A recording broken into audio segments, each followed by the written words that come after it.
السلام علیکم ورحمۃ اللہ وبرکاتہ۔ روزوں سے ریلیٹڈ ہمارا دوسرا پوائنٹ ہے سحری کے اوپر۔ حدیث حضرت انس رضی اللہ عنہ بیان کرتے ہیں رسول صلی اللہ علیہ وسلم نے فرمایا سحری کھایا کرو کیونکہ سحری کھانے میں برکت ہے۔ ٹھیک ہے، اسی طرح اس سے اگلی حدیث عبداللہ بن عمر سے کہ اللہ تعالیٰ نے اس کے فرشتے سحری کرنے والوں پر رحمت بیچتے ہیں۔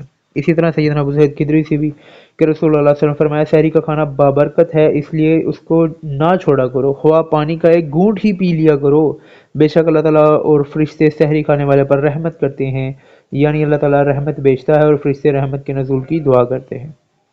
ٹھیک ہے، اس سے اگلی حدیث میں حضرت عمر بن عاص سے کہ رسول اللہ صلی اللہ علیہ وسلم نے فرمایا ہمارے اور اہل کتاب کے روزوں میں سحری کھانے کا فرق ہے۔ ٹھیک ہے، اس سے اگلی حدیث مقدام بن مدریب سے مروی کہ نبی صلی اللہ علیہ وسلم نے فرمایا سحری کا کھانا لازمی کھاؤ کیونکہ یہ مبارک کھانا ہے۔ ٹھیک ہے، اسی طرح سحری کی دعوت، اب اگر کسی کی طرف سے دعوت ہو اس سے ریلیٹڈ، رسول صلی اللہ علیہ وسلم نے رمضان میں مجھے سحری کی دعوت دیتے ہوئے فرمایا مبارک کھانے کی طرف آؤ۔ ٹھیک ہے، اس سے اگلی حدیث میں بھی اسی طرح حضرت خالد بن مدان سے کہ اس بابرکت کھانے یعنی سحری کے لیے آؤ۔ تو اس سے یہ پتہ لگا کہ سحری کا کھانے کی طرف اگر کوئی دعوت دے تو وہ ایک مبارک ہے، بابرکت ہے کھانا۔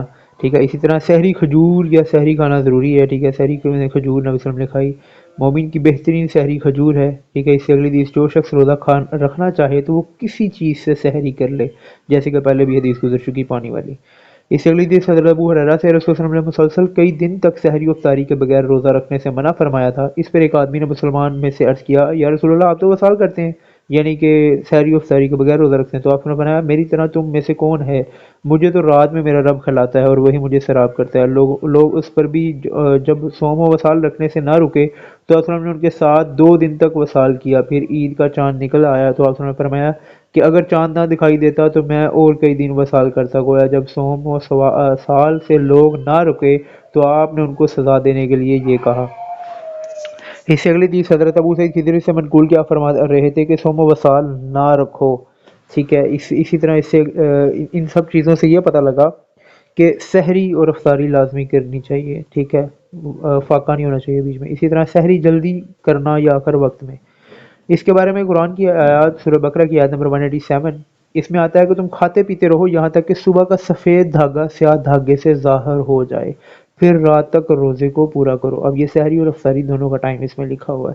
ٹھیک ہے، سفید دھاگا سیاہ دھاگے سے ظاہر ہو جائے، اس کو حدیث میں دیکھتے ہیں، حدیث میں آتا ہے کہ حضرت عائشہ رضی اللہ عنہ سے روایت کہ انہوں نے کہا سحر کے آخری حصہ جب طلوع فجر سے بالکل پہلے سحر اپنی انتہا پر ہوتی ہے تو نبی صلی اللہ علیہ وسلم اس وقت سوئے ہوئے تھے۔ ٹھیک ہے، یہ اس کے بارے میں صرف سحر کے بارے میں بتانے کے بارے میں۔ اگلی حدیث میں آتا ہے کہ رمضان میں تراویح سے اس وقت فارغ ہوا کرتے تھے کہ ہم سحری فوت ہو جائے اور فجر کے طلوع ہو جانے کے خوف کے پیش نظر خادموں کو کھانے کے متعلق جلدی کرنے کا حکم دیتے تھے۔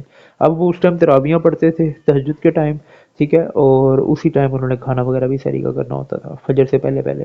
اس سے اگلی حدیث ہے حضرت ابو عطیہ روایت کرتی ہیں حضرت عائشہ سے کہ نبی صلی اللہ علیہ وسلم کے 2 صحابی موجود ہیں، ان میں سے ایک روز جلدی آفتاب غروب ہوتے ہی کھولتے ہیں اور سحری تخیر سے آخر وقت میں کھاتے ہیں، اور دوسرے صحابی احتیاطاً افطار دیر سے کرتے ہیں اور سحری جلدی کھا لیتے ہیں۔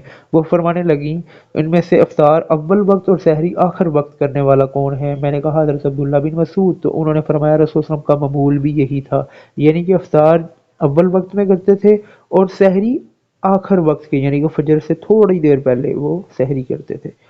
اس سے اگلی حدیث سائل بن سعد سے کہ آپ نے فرمایا کہ میں اپنے گھر سحری کھاتا، پھر نبی صلی اللہ علیہ وسلم کے ساتھ نماز فجر پانے کے لیے مجھے جلدی کرنی پڑتی تھی۔ سحری کھا کے ظاہری بات ہے ان کو چل کر آنا۔ اس سے اگلی حدیث حضرت ابو ہریرہ سے کہ جب تم میں سے کوئی اذان فجر سنے اور کھانے پینے کا برتن اس کے ہاتھ میں ہو تو وہ اپنی ضرورت پوری کرنے کے بعد اسے نیچے رکھے، یعنی کہ جو بھی چیز وہ کھا پی رہا ہے اس کو فنش کر لے۔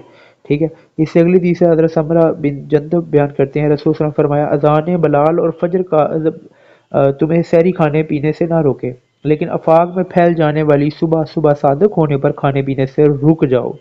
ٹھیک ہے، اس کی ڈیٹیل آگے آئے گی کہ بلال کی اذان تمہیں سحری کھانے سے نہ روک دے کیونکہ وہ رات رہے اذان دیتے ہیں تہجد کی، ٹھیک ہے، تاکہ جو لوگ عبادت کے لیے جاگے ہیں وہ آرام کرنے کے لیے لوٹ جائیں اور جو بھی سوئے ہوئے ہیں وہ ہوشیار ہو جائیں، کوئی یہ نہ سمجھ بیٹھے کہ فجر یا صبح صادق ہو گئی۔ اور آپ نے اپنی انگلیوں کے اشارے سے طلوع صبح کی کیفیت بتائی، انگلیوں کو اوپر کی طرف اٹھایا اور پھر آہستہ سے انہیں نیچے لائے اور پھر فرمایا کہ اس طرح فجر ہوتی ہے۔ ٹھیک ہے، حضرت زبیر راوی نے بھی شہادت کی انگلی ایک دوسری پر رکھی، پھر انہیں دائیں بائیں جانب پھیلا دیا۔ ٹھیک ہے، اس سے اگلی حدیث میں انس رضی اللہ عنہ سے کہ افطاری میں جلدی کرو اور سحری میں تاخیر کرو۔ ٹھیک ہے، اس سے اگلی حدیث حضرت عبداللہ بن عمر سے کہ بلال رضی اللہ عنہ رات میں اذان دیتے تھے، اس لیے تم لوگ سحری کھا پی سکتے ہو یہاں تک کہ فجر کے لیے دوسری اذان پکاری جائے۔ ٹھیک ہے، کیونکہ عبداللہ بن ابن مکتوم رضی اللہ عنہ کی اذان سن لو، جو یہ تھے بیسیکلی یہ نبی نے تھے، جب تک ان کو بتا نہ دیا جاتا تب تک وہ اذان نہیں دیتے تھے۔ اگلی حدیث بھی اسی طرح ہے کہ عبداللہ بن مکتوم کی اذان تک تم سحری کھا پی سکتے ہو۔ اس سے اگلی حدیث میں بھی کہ کھاؤ پیو، تمہیں کھانے پینے سے چمکتی اور چڑھتی ہوئی صبح یعنی صبح کا عذب نہ روکے، کھاتے پیتے رہو یہاں تک کہ سرخی تمہاری چڑان میں ہو جائے۔ ٹھیک ہے، اسی طرح اس سے اگلی حدیث سیدنا عادی بن حاتم طائی کہتے ہیں کہ میں رسول صلی اللہ علیہ وسلم سے روزے کا مطلب پوچھا تو آپ نے فرمایا یہاں تک کہ سفید دھاگا سیاہ دھاگے سے نمایاں ہو جائے، تو میں نے دو ڈوریاں لیں، ایک سفید تھی دوسری کالی، میں ان کو دیکھ کر سحری وقت ہونے یا نہ ہونے کا فیصلہ کرنے لگا۔ رسول صلی اللہ علیہ وسلم نے مجھے کچھ باتیں، ابن عمر کہتے ہیں کہ پھر انہوں نے بتایا کہ آپ صلی اللہ علیہ وسلم نے فرمایا کہ دھاگے سے مراد نہیں ہے، اس سے مراد رات اور دن ہے۔ ٹھیک ہے، اس سے اگلی حدیث ہے عبداللہ کریم بن ابی المخارق بصرہ رحمۃ اللہ علیہ سے روایت کہ نبوت کی باتوں میں سے ایک یہ بات ہے کہ جب بے حیا ہو جاؤ تو جو چاہے کر لے، اور جو بھی کہ نماز میں دونوں ہاتھوں میں سے ایک کو دوسرے پر رکھنا چاہیے، اس طرح کہ آدمی دائیں ہاتھ کو بائیں پر رکھے، اور روزہ جلد افطار کر لینا اور سحری کھانے میں دیر کرے۔ ٹھیک ہے، محترم امام مالک کی حدیث ہے۔ اسی طرح اس سے اگلی حدیث میں بھی کہ تم سحری کھاتے پیتے رہو یہاں تک کہ تمہارے لیے فجر کی سفید دھاری سیاہ دھاری سے ممتاز ہو کر واضح ہو جائے، پھر تم روزے کو رات تک پورا کرو، لہذا آدمی پر روزوں کو پورا کرنا لازم ہے۔ ٹھیک ہے، اس سے اگلی اس ٹاپک سحری کے اندر کہ سحری اور نماز کے درمیان وقفہ بھی ہوتا ہے۔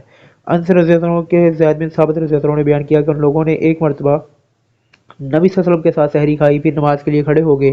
میں نے دریافت کیا کہ ان دونوں کے درمیان کس قدر فاصلہ رہا ہوگا، فرمانے لگے 50 سے 60 آیات۔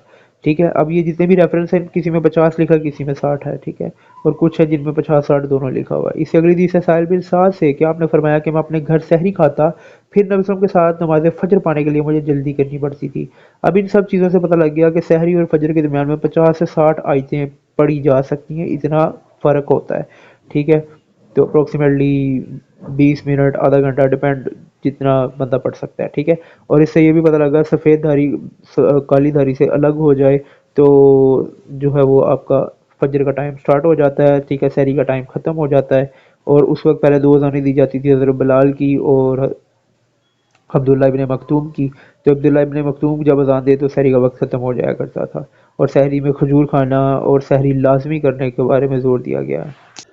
اللہ پاک سے ہم دعا کرتے ہیں اللہ پاک ہمیں ہدایت دے، ہدایت کا ذریعہ بنائے، عمل کرنے کی توفیق دے۔ اللہ پاک سے ہم پناہ مانگتے ہیں تمام برائیوں سے، شیاطین سے، منافقین سے، تمام غرور و تکبر سے، اور ایسی تمام چیزوں سے جو ہمیں دوزخ کی طرف لے کے جانے والی ہیں، عذاب کی طرف لے کے جانے والی ہیں۔ اللہ پاک ہمیں اپنی پناہ عطا فرمائے۔ ایسی مزید ویڈیوز حاصل کرنے کے لیے، پیغامات حاصل کرنے کے لیے ہمارا چینل سبسکرائب کریں۔ شکریہ۔ السلام علیکم ورحمۃ اللہ وبرکاتہ۔